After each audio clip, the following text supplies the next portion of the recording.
لائیں گے تو ہم جو بقایا اماؤنٹ رہے گی اس پہ 15% ٹیکس لگائیں گے. تو تمام بینکوں کو جو ہے ایک قسم کا ٹربو لگ گیا اور وہ دن رات پیسے جو ہیں بازار میں پھینکنا شروع کر دیے. اور اس میں سے بہت سارے پیسے جو ہیں انہوں نے جن کو ڈی ایف آئی یا نان بینکنگ فائنینشیل انسٹیٹیوشن کہتے ہیں, جیسے سعودی پاک انویسٹمنٹ کارپوریشن ہے یا پاک لیبیا یا پاک کویت وغیرہ اس طرح کی ہیں بہت ساری, انہوں نے وہاں پیسہ پارک کر دیا. تو جنوری میں وہ واپس آتا ہوا نظر آتا ہے کہ انہوں نے کاغذ کے اوپر وہاں بھیج دیا اور اس کو شک کو پورا کرنے کے لیے. لیکن جو 1.08 ٹریلین ہے, 1.08 ٹریلین وہ بازار میں ٹھہر گیا اور اب تب سے لے کے ابھی تک وہ بڑھتا چلا جا رہا ہے. تو یہ جو ریلا ہے پیسے کا, جب آپ کی گروتھ 2%, یہ 2.6% کہتے ہیں لیکن وہ کوئی بھی نہیں مان رہا, اور یہ بھی اس کو ریوائز کر دیں گے 2% شاید اگر ہو جائے تو یہ بھی بڑی غنیمت ہے. یہ بھی بڑی ایک لمبی. تو اگر یہ 2% گروتھ میں اتنا بڑا پیسوں کا فلڈ آپ پھینکیں گے مارکیٹ میں تو ظاہری بات ہے پھر پرائس رائز تو ہونی ہے. لیکن پاکستان میں جو بات اہم ہے وہ یہ ہے کہ جب آپ مانیٹری پالیسی امپلیمنٹ کرتے ہیں تو اس کا جو بازار پہ اثرات نمودار ہوتے ہیں وہ 12 مہینے کم از کم کے بعد ہوتے ہیں, یعنی 12 مہینے کے بعد شروع ہوتے ہیں. تو میں نے اس لیے آپ کو ستمبر سے انہوں نے یہ پالیسی شروع کی تھی, اب ستمبر آ گیا, یعنی 12 مہینے ستمبر میں پورے, تو اب آپ کو چڑھتا ہوا یہ نظر آئے گا. یہ بات اسٹیٹ بینک کو پتہ ہے, وہ بتا نہیں رہے, اور یہ بیچارے جو سیاسی بیوقوف ہیں یہ بتاتے ہیں کہ جی ہم نے وہ ڈپٹی کمشنر کے ذریعے قیمتیں کنٹرول کرنی ہیں, جبکہ یہ ذمہ داری اسٹیٹ بینک کی ہے جس کے پاس کوئی ڈپٹی کمشنر نہیں ہے. ان کو اتنی سوجھ بوجھ ہی نہیں ہے, ان کو اتنا علم ہی نہیں ہے بیچارے اناڑیوں کو. کتنے سال ہو گئے ہیں اس جماعت کو حکومتوں میں, نہیں تو ابھی تک اپنے کاموں کے لیے گھاگ ہے نا, عوام کے کاموں کے لیے نہیں ہے. تو ابھی تک اسی بات پہ, اور ان کو یہ نہیں پتا بیوقوفوں کو کہ جتنی آپ زیادہ ایڈمنسٹریٹو پرائس کنٹرول کریں گی اتنی ہی قیمت اور جائے گی اور شارٹیجز ہوں گی. ابھی آپ دیکھ لیں چینی کا کیا حال کیا. آپ کہہ رہے ہیں فری فال چھوڑ دینا چاہیے. یہ فری مارکیٹ, ایک طرف آپ کہتے ہیں کہ مارکیٹ اکنامکس کے ذریعے ہم نے گروتھ کرنی ہے, جب مارکیٹ کی بات آتی ہے گندم کے لیے تو آپ کہہ دیتے ہیں نہیں ہم نے کرنی ہے, چھوڑ دیا مارکیٹ پہ. جب اس کی باری آتی ہے چینی کی تو آپ کہتے ہیں نہیں یہ تو ہم نے اسٹیٹ کنٹرول رکھنا ہے. تو پھر یہ کیا ہے, مطلب یہ آدھا تیتر آدھا بٹیر تو نہیں چل سکتا نا. پھر ساروں کے لیے ایک جیسا کریں. لوگوں کو جو فارمر ہے وہ پھر اپنی ایکسپورٹ بھی کرے, جیسے آپ نے چینی کی اجازت دی. تو اجازت نہیں ہے نا اس طرح سے, تو ان کو اجازت نہیں دیتے. دفعہ 44 نہ لگائیں. آپ کا کیا خیال ہے اگر یہ جو خوبصورت بڑے بڑے شیشوں والے موٹر کاروں کے شو روم ہیں, اگر ان کے اوپر دفعہ 44 لگا دی جائے کہ کراچی کے باہر آپ گاڑی نہیں لے کے جا سکتے جیسے گندم پہ کرتے ہیں, تو کیا خیال ہے یہ ان کا پٹھا نہیں بیٹھ جائے گا؟ تو فارمر کو تو آپ نے ذبح کیے, آتے ہوئے جاتے ہوئے ذبح کیا ہے, جتنے بھی کاشتکار ہیں. اور اس لیے آپ کی آپ کی بیک بون ایگریکلچر ہے, آپ کی ساری امپلائمنٹ ایگریکلچر میں ہے بیشتر. لیکن کہنے کو تو بڑے وہ کارڈ بھی انہوں نے نکالے تھے ایگریکلچر کی, اگر آپ بات کرتے کسانوں کے لیے ٹریکٹر اسکیمیں نکالنی تھی, اور کسان اتنی گندم لگائیں تو ان کے لیے یہ کر دیں گے. یہ گھنونا مذاق ہے, یہ لاٹری اسکیموں سے ملک ترقی نہیں کرتے ہوتے. اچھا, یہ بھی ملک کی ترقی نہیں ہے. جو اللہ تعالی صاحب نے یہ بات کی, انہوں نے کہا اسٹاک مارکیٹ ہماری اوپر ہے, عالمی ریٹنگ ایجنسیوں نے پاکستان کی درجہ بندی کو بہتر کیا, مہنگائی ہماری کم ہو رہی ہے, برآمدات میں ہمارے اضافہ ہو رہا ہے, اور یہ جلن ہے تمام اپوزیشن کو, بیسکلی پاکستان اوپر جا رہا ہے. ان کی کچھ باتیں جو ہیں, جیسے کہ مختلف ریٹنگ ایجنسیز نے پاکستان کو ایک درجہ بہتر ضرور کیا ہے. جو بات سچ ہے اس کو ماننا پڑے گا, اور وہ میں نے آپ کو پہلے ہی بتا دیا کہ کیئر ٹیکروں کے دوران جو اسٹیبلٹی آئی اس کو برقرار تک رکھا ہے انہوں نے. لیکن آپ یہ کہیں کہ یہ ٹیک آف سٹیج پہ آ گئے, یہ بالکل بھی نہیں ہے, کیونکہ جو ایوریج گروتھ ہے پچھلے 3 سال کی وہ تقریباً 1.7% ہے, جو کہ ہماری پاپولیشن گروتھ ریٹ 2.55% ہے. تو آپ یہ سمجھ لیں کہ جو بے روزگاری ہے اس کا ایک طوفان بچا ہوا ہے اس وقت.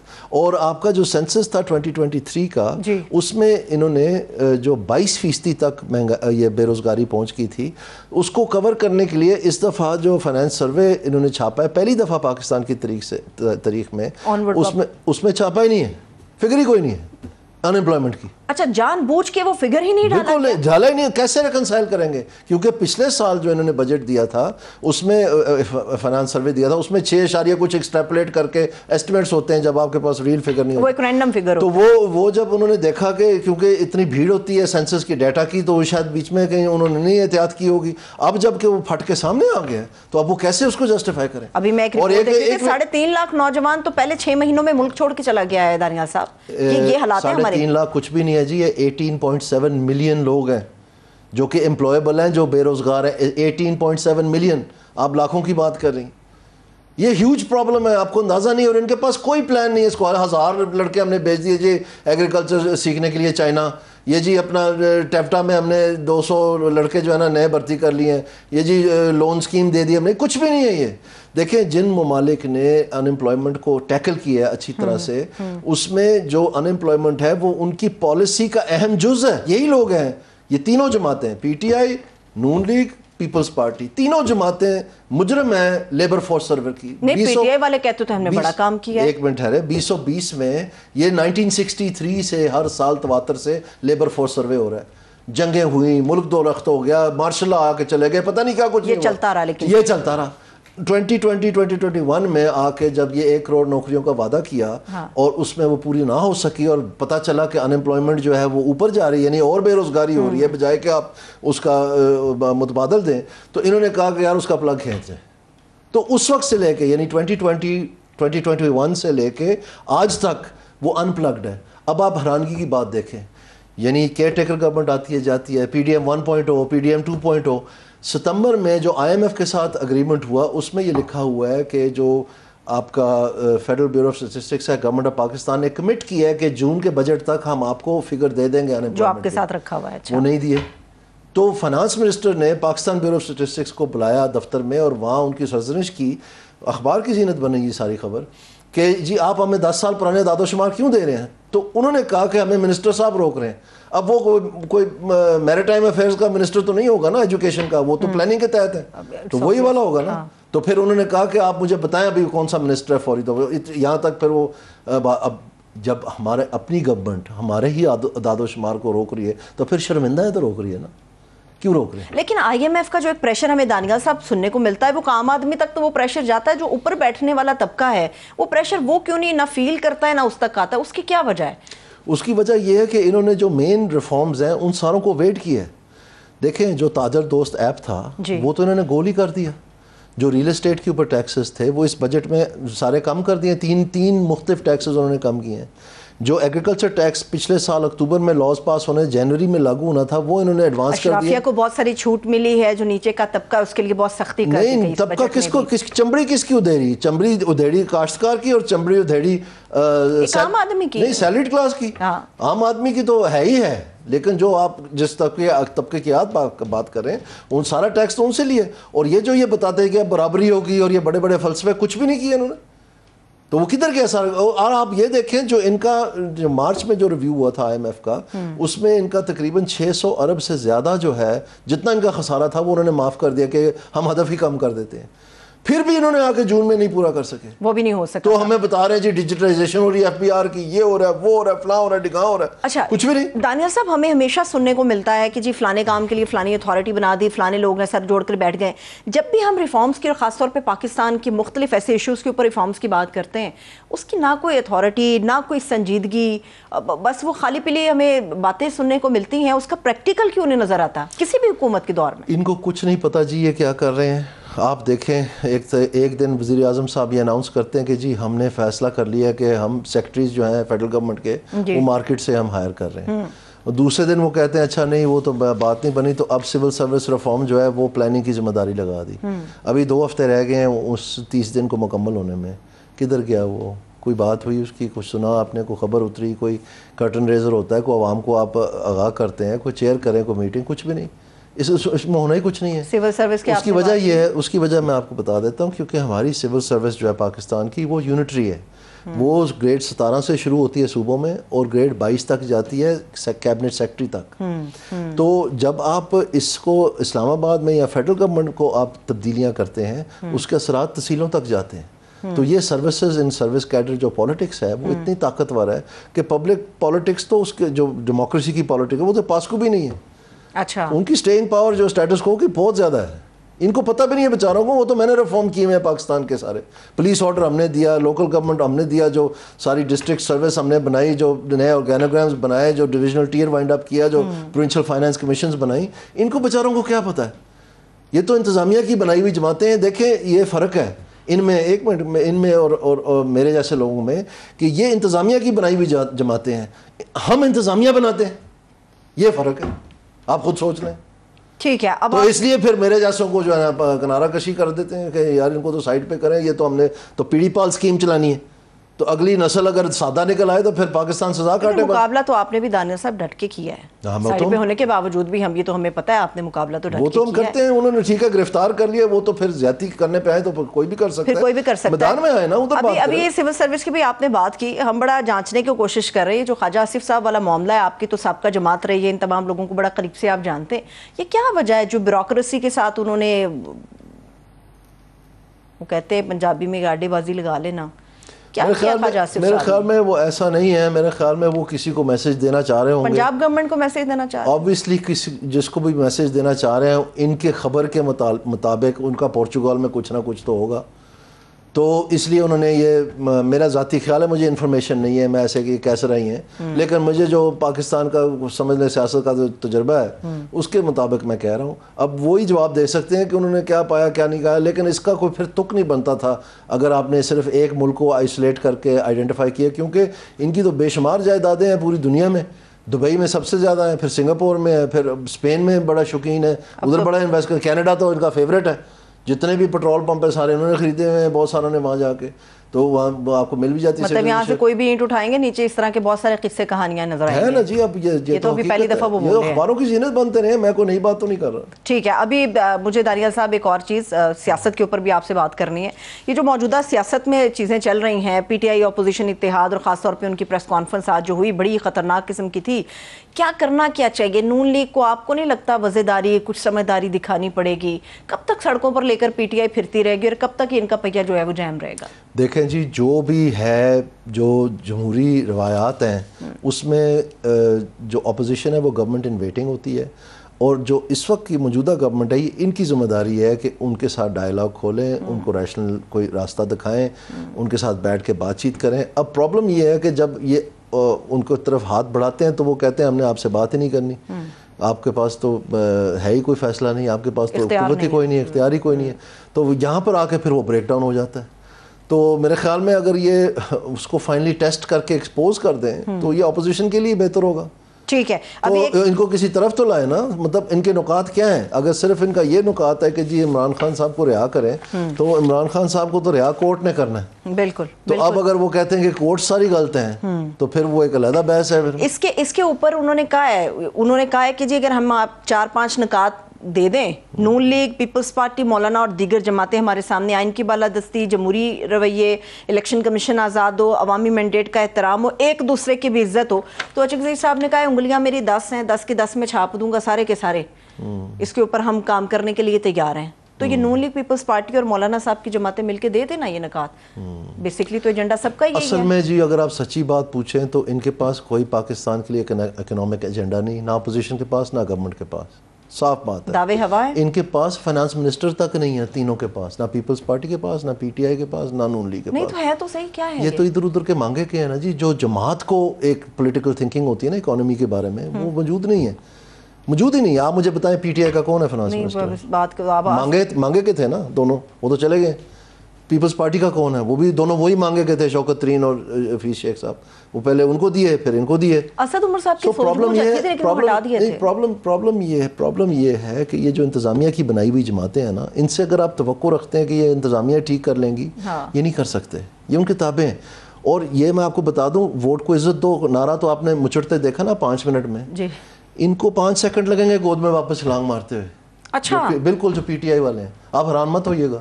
یہ تو پہلے پشاور کیا لینے گئے تھے؟ آئین اور قانون لینے گئے تھے. جو کہتے ہیں آج کہتے ہیں کہ جی ہمیں آئین اور قانون چاہیے, تو پشاور جا کے فائل کس کو پکڑائی تھی انہوں نے؟ کیا تھا وہ آئین اور قانون میں لکھا ہوا ہے کہ نہیں. آج کچھ معاملات پہ اسد قیصر صاحب نے معافی مانگی ہے قوم سے. نہیں, وہ تو پرانی باتیں ہیں نا جی. میں ابھی تازہ بات کر رہا ہوں جو پشاور میں جو ان کی ماشاءاللہ ہوئی تھی. تو اس لیے یہ اب اصل بات یہ عوام کے لیے کیا ہے, میرا یہ سوال. آپ انتظامیہ بناتے کیا کرنا چاہیے؟ میرا مقدمہ ہی اور ہے. میرا مقدمہ ہے کہ آپ مہنگائی اور بے روزگاری کا یقینی خاتمہ بتائیں کیسے کرنا ہے آپ نے. یہ الٹ گنگا بہ رہی ہے یہاں پر. آپ کو پتہ ہے جو سب سے زیادہ مہنگائی ہوئی ہے وہ پی ٹی آئی دور میں ہوئی ہے, نونی دور میں ہوئی ہے, پیپلز پارٹی دور میں ہوئی ہے. کیوں نہیں انہوں نے گارنٹی کیا؟ یہ آپ کو پتہ ہے کہ مہنگائی ہوتی نہیں ہے, مہنگائی کی جاتی ہے, اور اگر کی جا رہی ہے تو پھر کوئی نہ کوئی اسے آرٹیفیشل طور پہ کی جاتی ہے. اور یہ جو بے روزگاری ہے اس کا کیا حل ہے ان کے پاس؟ ان کے مینیفیسٹو تو پڑھیں آپ. اس کے اوپر میری تو چارج شیٹ ہی ہے ساری کی ساری کہ یہ کر ہی نہیں سکتے. اس لیے میں ان کے پیچھے ہاتھ باندھ کے نہیں کھڑا. اگر مجھے پتا ہوتا کہ ان کے پاس کچھ ذرا سی شوام بھی ہے کہ یہ کچھ کر سکتے ہیں تو میں ناک رگڑنے کے لیے تیار ہوں پاکستان کے لیے، لیکن میں اپنا ملک ان کے ہاتھوں تباہ مزید تو ہوتے ہوئے نہیں دیکھ سکتا۔ یہ بات کرتے رہیں گے، اور آپ جیسے جو زیرک سیاستدان ہیں وہ انتظامیہ بناتے ہیں، اور بہتر یہی ہوتا ہے ایسے زیرک سیاستدانوں سے مشاورت بھی کی جائے۔ بہت شکریہ، تھینک یو سو مچ۔ دانیال عزیز صاحب ہمارے ساتھ موجود تھے، ایک چھوٹا سا بریک لیتے ہیں، ہمارے ساتھ رہیے گا۔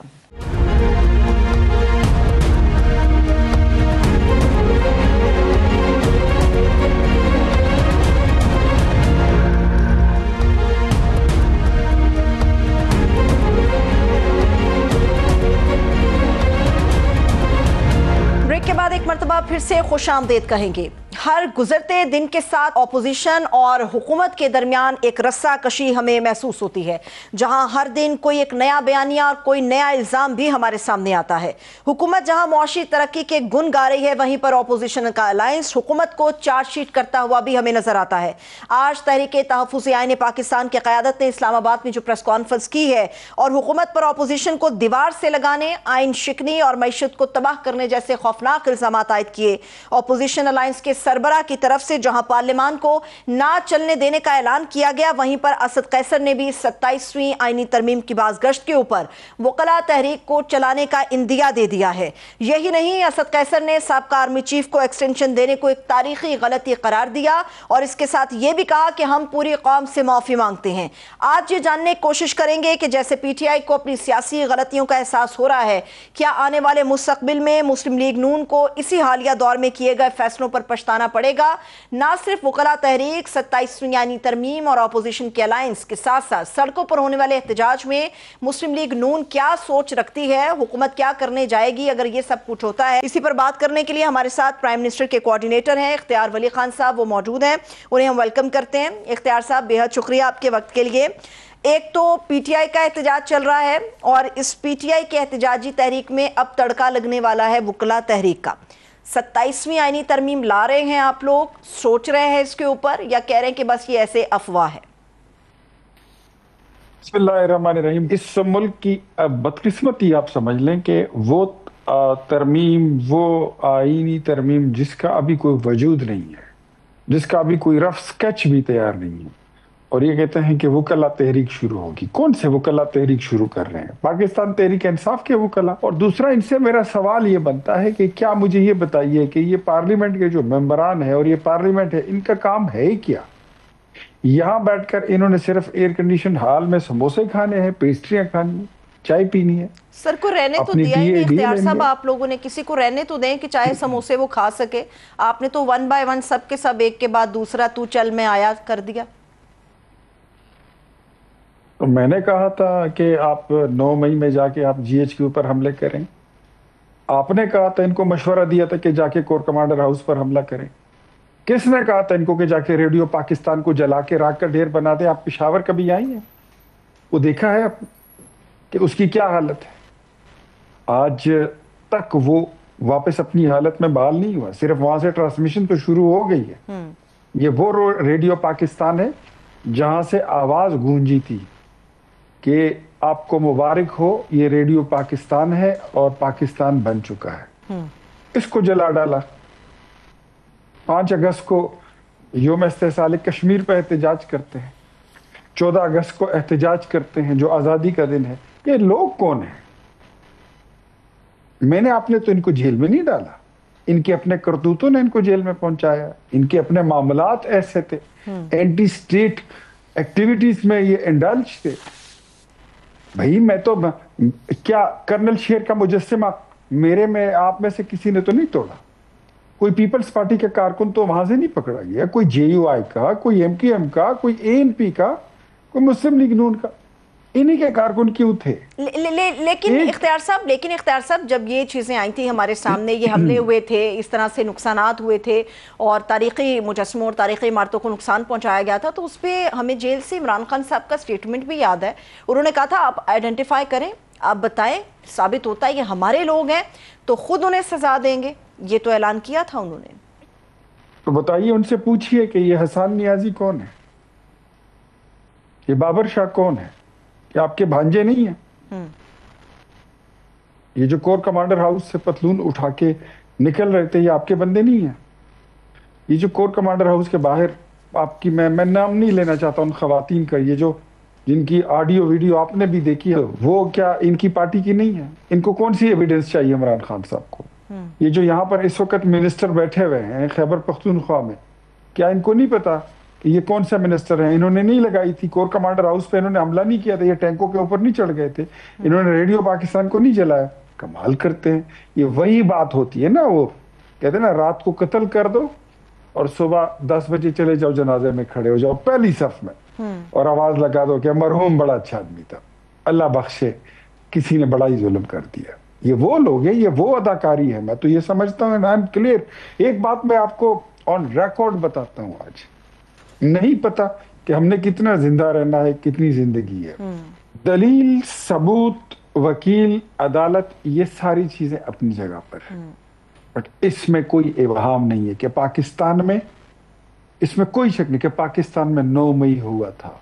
پاکستان توڑنے کے لیے کیا گیا تھا، پاکستان کی وجود پر، اس کی سالمیت پر حملہ کیا گیا تھا. اور اس سے بڑی جو بات ہے، جو بالکل اس میں کوئی ابہام نہیں ہے، اس کے پیچھے اور اس کے آگے، اس کے لیفٹ اور رائٹ پی ٹی آئی تھی. عمران خان صاحب تک کوئی نہیں تھا. اگر ان کو عدالت سے ضمانت بھی مل جائے، کل کو یہ بری بھی ہو جائے، مورل اتھارٹی بھی ایک چیز ہوتی ہے.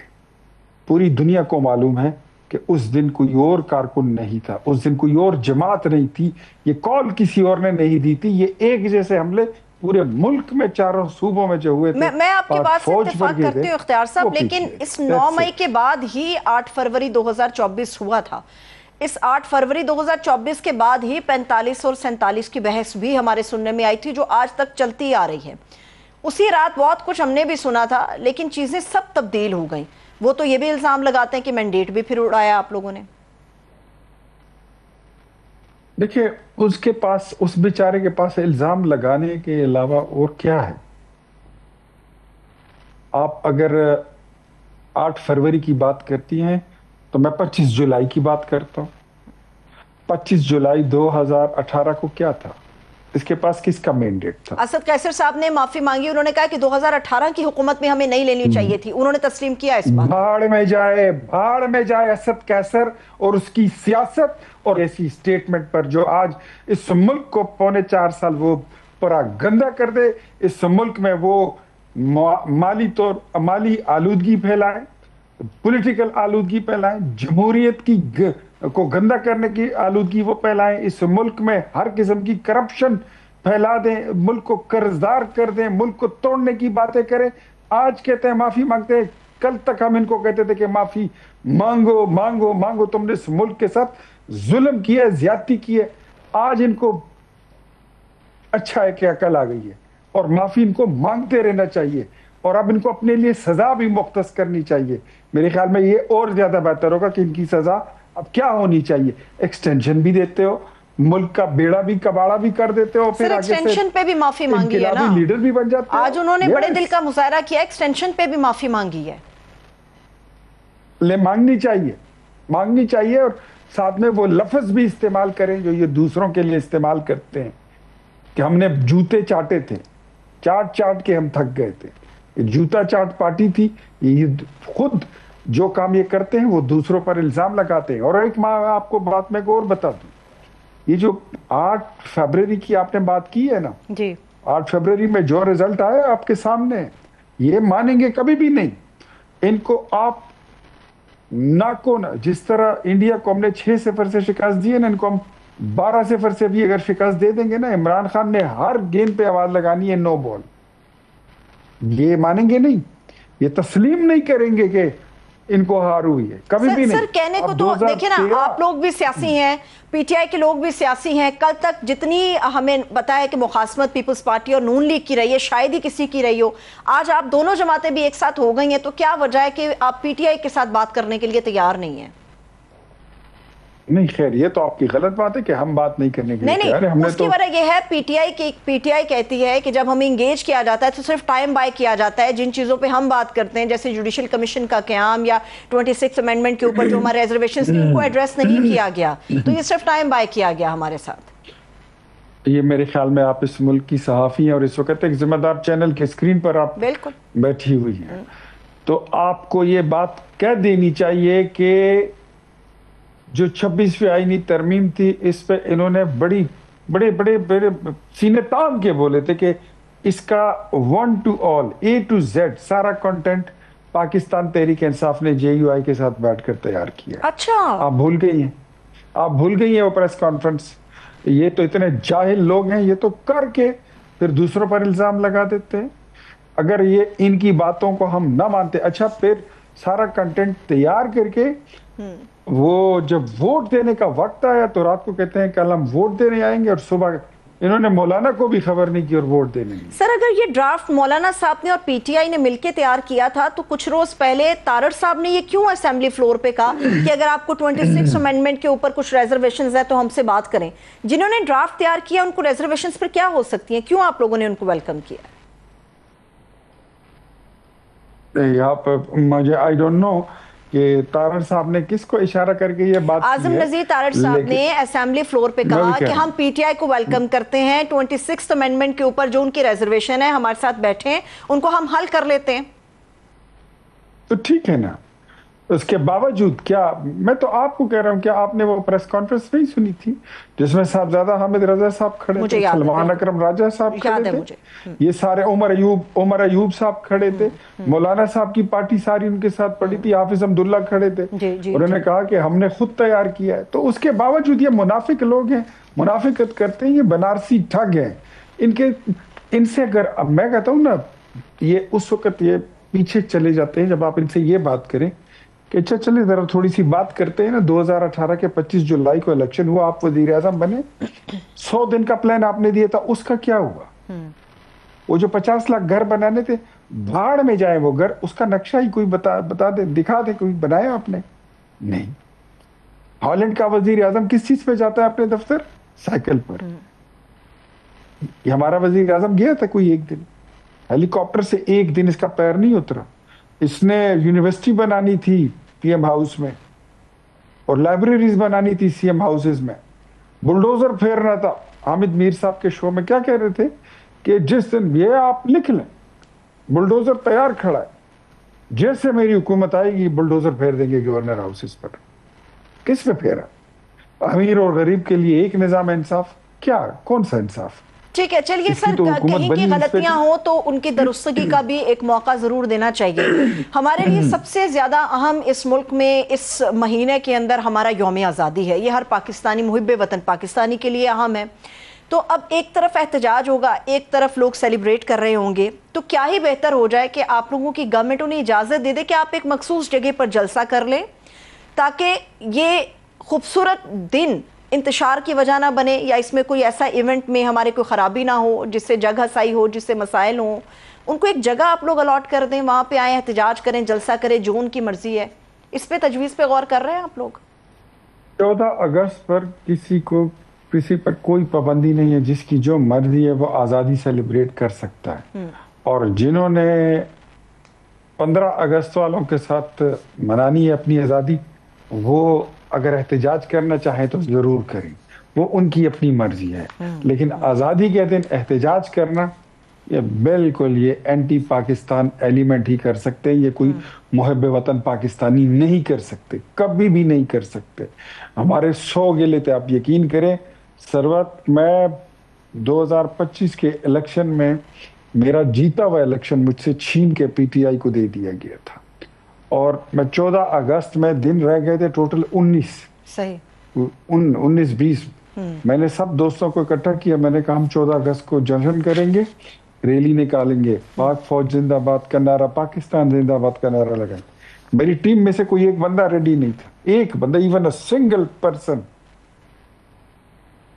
میں نے دوبارہ ان کو ٹائم دے کے پھر بلایا, میں نے کہا نہیں, جو بھی ہو, جیسے بھی حالات ہو, ہم پاکستان کے ساتھ ہیں. بالکل, سب سے پہلے پاکستان ہے.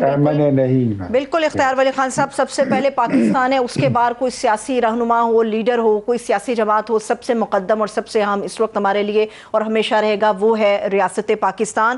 بہت شکریہ اختیار ولی خان صاحب ہمارے ساتھ موجود تھے. ایک چھوٹا سا بریک لیتے ہیں, ہمارے ساتھ رہیے گا.